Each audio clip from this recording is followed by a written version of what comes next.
अकबर का जन्म 15 अक्टूबर 1542 में सिंध के राजपूत किले अमरकोट में हुआ था। अकबर हुमायूं के पुत्र थे जो दूसरे मुगल बादशाह थे। जब अकबर का जन्म हुआ उस समय शेरशाह सूरी ने हुमायूं को देश से बाहर निकाल दिया। इसलिए अकबर का अफगानिस्तान में उनके चाचा अस्करी और उनकी पत्नी ने पालन पोषण किया। अकबर ने अपनी युवा अवस्था में शिकार करना और युद्ध करना सीख लिया था, लेकिन अकबर को पढ़ना लिखना नहीं आता था। सन 1556 में खोया हुआ राज्य पुनः प्राप्त करने के लिए हुमायूं ने दिल्ली पर फिर से हमला किया और वो सफल रहे। जब अकबर के पिता हुमायूं की एक दुर्घटना में मृत्यु हो गई, तब फरवरी 1556 में अकबर ने राज सिंहासन संभाला। उस समय वो मात्र 13 साल के थे और ये उनके जीवन के शुरुआती दिन थे। उस समय अकबर अपने पिता के मंत्री बैरम खान के संरक्षण और मार्गदर्शन के अधीन थे। सिंहासन संभालने के बाद अकबर ने पंजाब में शेरशाह सूरी के बेटे सिकंदर सूरी की शक्ति नष्ट करने का फैसला किया और अपने मंत्री तरदी बेग के अधीन दिल्ली शहर छोड़ दिया। अकबर ने इस काम को सफलतापूर्वक किया और सिकंदर शाह को पंजाब का इलाका छोड़ना पड़ा, लेकिन दिल्ली में हिंदू राजा हेमू ने हमला किया और दिल्ली पे कब्जा कर लिया। तरदी बेग दिल्ली छोड़ के भाग गए, लेकिन अकबर ने बहादुरी से हेमू की सेना का मुकाबला किया और पानीपत के दूसरे युद्ध में उन्हें पराजित किया और दिल्ली के तख्त पे जाके बैठ गए। सन 1560 में अकबर ने स्वयं सत्ता संभाल ली और अपने संरक्षक बैरम खान को निकाल दिया। अब अकबर के हाथ में अपनी सत्ता थी, लेकिन कई कठिनाइयां भी थी, जैसे कि 1564 का उज़्बेक विद्रोह और मिर्जा भाइयों का 1566 का विद्रोह।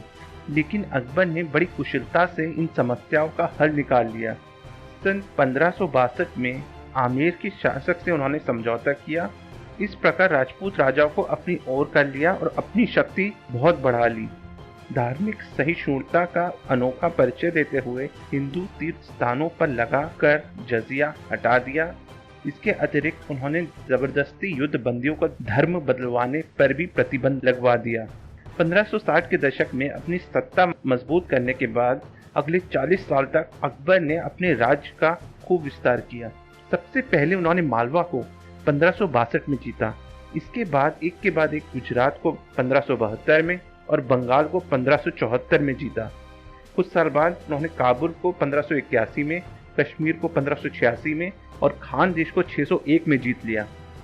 उनके शासनकाल के दौरान मुगल साम्राज्य का आकार 3 गुना हो गया। अकबर ने एक इमारत का निर्माण किया जिसे इबादत खाना कहते हैं, जहां अकबर ने धार्मिक वाद विवाद को बढ़ावा दिया। अकबर को राज संभालने के लिए दिल्ली कई स्थानों से दूर लगा। इसके लिए उन्होंने अपनी राजधानी आगरा के निकट फतेहपुर सीकरी ले गए, किंतु ये निर्णय सही नहीं था। कुछ समय बाद ही अकबर को राजधानी फतेहपुर सीकरी से हटानी पड़ी। इसके पीछे पानी की कमी एक प्रमुख कारण था। बाद में उन्होंने सन 1585 में लाहौर को राजधानी बनाया। मृत्यु से पूर्व अकबर ने 1599 में राजधानी वापस आगरा ले गए और अंत में वहीं अपना शासन किया। अक्टूबर 1605 में 63 वर्षीय सम्राट अकबर गंभीर रूप से बीमार पड़ गए। 3 सप्ताह की बीमारी के बाद उनका निधन हो गया। अकबर को आगरा के शाही शहर के पास एक खूबसूरत मकबरे में दफनाया गया। प्लीज़ हमारे चैनल को सब्सक्राइब कीजिए, लाइक बटन दबाइए। धन्यवाद।